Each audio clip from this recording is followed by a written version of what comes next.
Ngayon natagdagan na po. Ang pondo natin ngayon, natagdagan ng 1-2. Natin 1-2. Ang pondo natin ngayon, 1-2 sawa na po. Kaya lahat ng batang pondo, ayaw tulungan ni Congressman Ernest Benito. Pwede? Masigong, idol mo? Hindi mo idol. Pa-picture po kasi po ako ng 4 years old pa lang po kami. 4 years old pa po ako. So pa-picture ka? Sa akin ayaw mo pa-picture? May uwang. Bakit meron na may? Okay. 1, 2.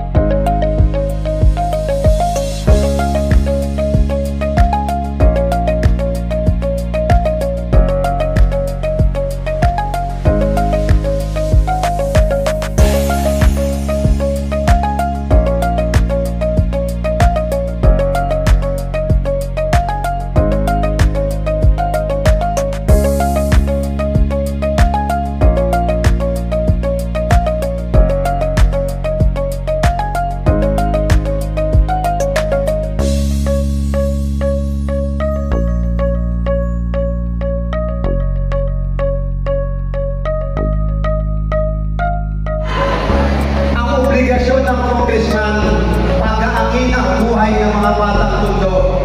Kaya ako nagsusumikap araw-araw. Hindi wala cellphone. Wala cellphone.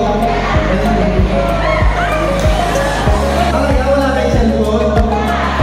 Wala. Ito po, ganito bilhin niyo sa tutuban mamaya.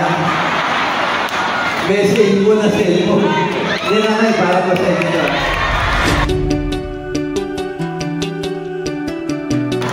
Para sa inyo. Mamaya, pagkakita lang. Oh.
Tungkod na lumilipad o may gulong? Ayoko na may gulong, ano lang. Kahit man pengi ang tungkod. Kasi yung hirap na hirap po tuhod ko eh. Mami, ano masabi mo? Magpapatayo po kami lane by lane at isa po ako doon sa lane na hindi pa natin nabalik yung form at hindi pa natin. Nagkasakit siya. Sabi niya, mapakisabi kay Congressman, magna kung lapit po siya ng PNP. Gagraduate siya sa September 4. Binigyan niya lang. Okay, ayusin ko natin. Yung next lane wala po tayo, ha? Ako ang bumahala. Mapit ka, ma'am. Magna cum laude po siya. Magna cum laude na siya ngayon. Opo. Thank you po sa inyo, Congressman. Tinulungan niyo rin po siya. Sige po, tayo po. Binigyan niyo po ako ng tulong. Kaya sabi ko, lalapit ako ngayon. Kaya sabi ko, Sige, nahanap po kayo ng tatay ko. Usap ko lang po kayo. Pero matutulungan pa rin namin. Saka yung sa asawa niyo.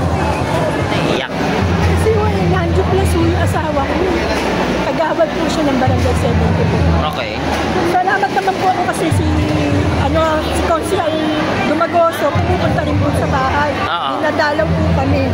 Binibigyan niya po kami ng tulong na Si Joaquin. 10K po. Hello.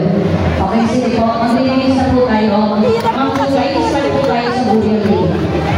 Hindi po namin kaya. Kahit magaganda, maayos yung buhay ng mga anak. Kaya hindi kaya ng linggo-linggo. Nauubusan din. Kaya nahihiya ako sa mga staff na lumapit. Kasi kilala po yung pangalan namin ng pera. Kaya lang talagang wala ng pera. So ngayon ay, ano ba? Nasolusyonan ho ba yung problema ninyo? Opo.